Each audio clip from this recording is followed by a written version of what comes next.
దసరా అంటే ఏంటో తెలియజేయడానికి రాధా మనోహర్ దాస్ గారు మనతో ఉన్నారు. ఆయన అడిగి దసరా మహోత్సవం గురించి తెలుసుకుందాం. గురుగారు, మీకు హరే కృష్ణ, దసరా శుభాకాంక్షలు. మీకు ముందుగా తల్లి మీకు కూడా. ఈ రోజు మీరు కనికా పరమేశ్వరి అమ్మవారి దేవస్థానానికి రావడం ఎలా అనిపిస్తుంది? ఈ దసరా నవరాత్రుల్లో మా భాగ్యం అనిపిస్తుంది. భవానీ అలంకారం ఎదురుగానే అమ్మవారు.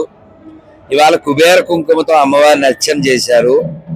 ఈ స్టోన్ హౌస్ పేటలో ఈ అమ్మవారితో అనుబంధం 25 ఏళ్లకు పైనే, 97లో వచ్చాను. ఇక్కడ రావడం కాదు, మా పాదయాత్ర బృందానికి ఇదే వసతి. అంటే ఈ కొత్త గుడి కాదు, పాతది. అప్పుడు మేము ఇక్కడ ఉండి 2-3 రోజులేమో తర్వాత వెళ్ళాము. నా బాగా గుర్తు. నేను ఇంకా అసలు మర్చిపోను. స్టోన్ హౌస్ పేట అది ఫిక్స్డ్ మైండ్లో. సో తర్వాత ఇది కట్టిన తర్వాత కూడా 2-3 ఏళ్ల క్రితం ఇక్కడ రావడం జరిగింది. ఇప్పుడు దసరా ఉత్సవాల్లో నెల్లూరులో స్టోన్ హౌస్ పేటలో వాసవి అమ్మవారిని 2వ రోజు దసరా ఉత్సవాల్లో దర్శించుకోవడం మా భాగ్యం. వీళ్ళు చాలా కష్టపడి చాలా ధనం సమకూర్చి చాలా అద్భుతంగా అమ్మవారి ఆలయాన్ని ఇక్కడ కట్టారు.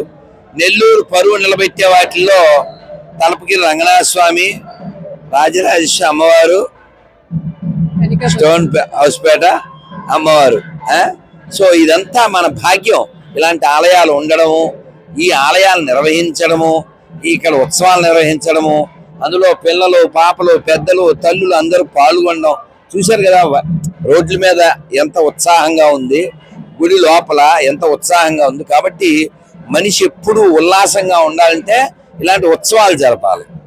అప్పుడు ఆరోగ్యంగా ఉంటాడు. మానసికంగాను చూసారా శబ్దాలు, చక్కగా వాద్యాలు. కాబట్టి మనిషి యొక్క లోపల బయట ఆనందంగా ఉండడానికి ఇటువంటి ఉత్సవాలు జరపాలి. ఇటువంటి ఉత్సవాలు జరిపేటువంటి వాటిలో మన సనాతన ధర్మం అగ్రగణ్యంగా ఉంటుంది. కాబట్టి ఈ ధర్మాన్ని పాటించడం, కాపాడుకోవడం మన బాధ్యత. తల్లి చాలా ఇంకా